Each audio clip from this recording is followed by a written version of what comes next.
Hello! You are really lucky. Why? Because you're about to learn how to play chess. Chess is a really old game, almost 2,000 years old. Chess is a game where two players play against each other on a chessboard made up of 64 squares, an 8x8 grid. Each player gets a bunch of different pieces that they use to try and go after the other player's king. What is it called when you get the other side's king? Checkmate! You're right. Today I'm going to teach you about the different pieces, how they move, and how to checkmate.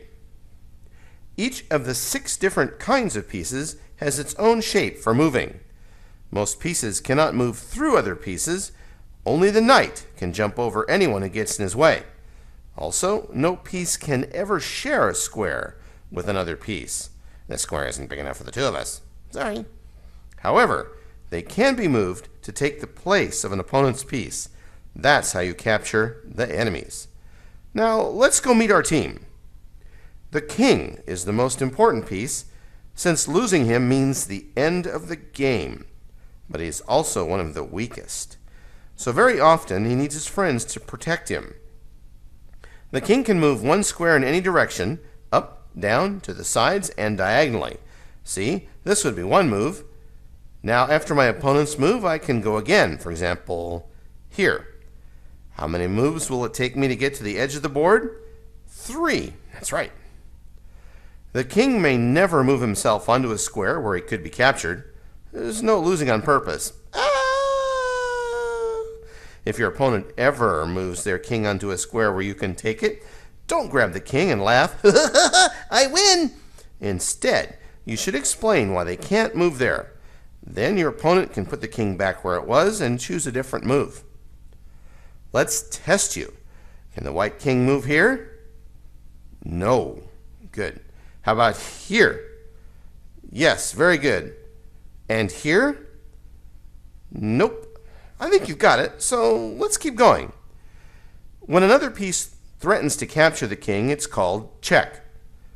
When there is no way for the king to escape check, it is called checkmate. As stated before, that is how you win. There are only 3 ways a king can get out of check: move out of the way, block the check with another piece, or capture the piece that's checking you. At the end of this video, when you know the other pieces, we'll show some examples of this. If a king cannot escape checkmate, then the game is over. Customarily, the king is not captured or removed from the board. The game is simply over. The queen is the most powerful piece. Like the king, she can move in any one straight direction: forward, backward, sideways, or diagonally. But unlike the king, the queen is very speedy. In fact, she can move as far as you like, as long as she does not move through any other pieces. Hold on. And, like with all other pieces, if the queen captures an opponent's piece, that's the square she stops on. All right, 30 seconds, super intense practice. Can the queen move here? No way! She doesn't have a teleporter to go anywhere. She has to follow a straight line. Okay, how about here? Yes, good. Can she capture this piece? You bet. How about this one? Yeah, him too. And this one? Wow, the queen is pretty strong, right? All right, let's test how fast she is. Can she get to the top of the board in one move? Yes. And what square would she land on? That one. How many moves would it take her to go to the left side? 2. Test complete. She's very fast. The rook is also sometimes called a castle. Some of my friends like to call it a tower of power. That's because usually rooks look like towers or castles, and they're pretty strong too. The rook moves much like the queen as far as it wants, along straight lines, but only forward, backward, and to the side. Easy peasy. Let's get right to practice. Since practice makes good, that rook right there, can he move here? Can he move there? Can he catch this piece? How long to get to that side of the board? Very good. Next is the bishop. Bishop is the other half of the queen. It moves as far as it wants, but only diagonally. When I was a kid, my brother and I used to stack a bishop on top of a rook to be an extra queen. In the starting position, the bishop sits next to the king and queen, like advisors. You start with one bishop on a light square and one bishop on a dark square, and you will notice, only moving on diagonals, each bishop is stuck on the color square that it starts on. Let's move this bishop around and try to get him onto a dark square. Wow, that was totally impossible. Luckily, his buddy is here to cover the squares he can't. Bishops work well together because each covers the squares the other one can't. What time is it now? That's right, test time. That bishop right there. Can he move here? Correct. Can he move there? Excellent. What about this other bishop over here?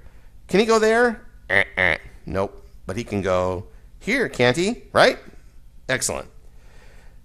The knight is our next study. The chess piece for a knight, it looks like a horse. Now really, the horse is supposed to have a rider who's brave or not so brave. But it's harder to design that way. Sometimes people will tell you it's called a knight, not a horse. But it's okay with me if you want to call the knight a horsey. Knights move in a very different way from other pieces, going 2 squares in one direction, and then one more move at a 90-degree angle, just like the shape of an L. Try to imagine every square this knight could move to. Now, we'll start showing them.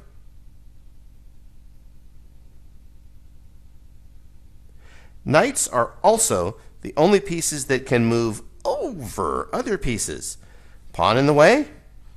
Enemy rook in the way? No problem. People often say knights hop because of that special ability to hop over other pieces. Check out these knight hops. Yippee! Here I go. Now I'm going to capture someone. Whee! Okay, now wait. You notice something very special about those hops? The knights change square colors with every move. Remember that. There'll be a test later. Now, the pawn. Let's meet the pawn. This is a pawn. This is also a pawn. And this is a pawn, but this is a pawn. Not a pawn. Pawn is spelled P-A-W-N. The pawn is the smallest piece on the board and the slowest, but it has a lot of potential. Half of your starting team is pawns, so it's very important to understand how to use these little guys. Even though they're not very strong, pawns are unusual because they move in one way but capture in a different way. When they move, they just go forward, but when they capture, they go diagonally. Pawns can only move forward 1 square at a time, except for their very first move, when they can move forward 2 squares or 1. Pawns can only capture 1 square diagonally in front of them. They can never move or capture backwards. Because pawns move and capture differently, the pawn is the only piece that can get blocked by your pieces or enemy pieces. If there's another piece directly in front of a pawn, he can't move past, or he can't capture that piece either. Of course, your pawns would never capture your pieces, but that's another story. Okay? Now, pawns may be small. Pawns may be weak. They move slowly, have trouble fighting against the faster guys on the board, but pawns still have big dreams. They want to be the hero who rules the chessboard and brings you victory. And pawns have one more special ability that can help make their dreams come true. If a pawn reaches the other side of the board, it can become any other chess piece, except a pawn or a king. This is called promotion. A pawn is usually promoted to a queen because she is the most powerful piece. Only pawns may be promoted. There is no other piece that can do this. Now that you've met the whole team, let's go over check and checkmate again real quick. We will do a lot more about it in later lessons. This is today's final exam. Okay, Let's look at this white king. Is he in check? Yes, that's right. And who is checking him? It's the black pawn. No, not the pond, the pawn. Okay, so what are the 3 ways for white to save their king and the game? That's right. He could run away. Someone could get in between them, or you could capture the pawn. So where could the king run? Here, here, and here. But not there. If the king went there, someone else on that pawn's team would get him. You see it? That's right. The mighty rook. Okay, how about getting in between the king and the pawn? Can anyone do that? Don't be silly. They're standing next to each other. There's no in between. What about capturing the pawn? Do you have any pieces that can do it? How many? Let's see. There's the king, the knight, and the queen. That's 3. Okay, good. One last puzzle. Which king is in check? If you said black, you're wrong. Okay, just joking around. The answer is the white king.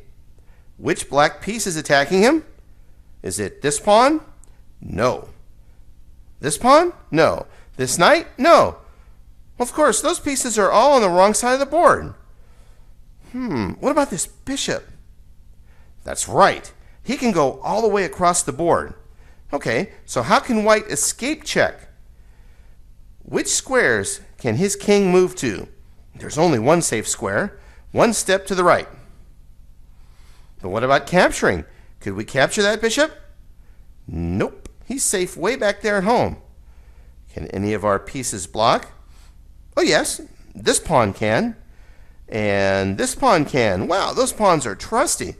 Oh yeah, and the queen can. It's nice of her to look after the king, but since she is very valuable herself, we'd probably block with one of our pawns. And finally, let's see a checkmate. Look at this poor king. The opponent's army's breathing down his neck. He's totally surrounded. Do you see he can't get away? If he goes here, the bishop gets him. If he goes here, the rook gets him.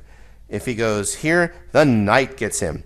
He can't capture the pawn that's threatening him either, because it is defended by its buddy here. His friends can't get in the way or capture that pawn either. What are they doing on the other side of the board? Oh, well, that's how a chess game ends. Now, you are ready to start a game. Go here and have fun.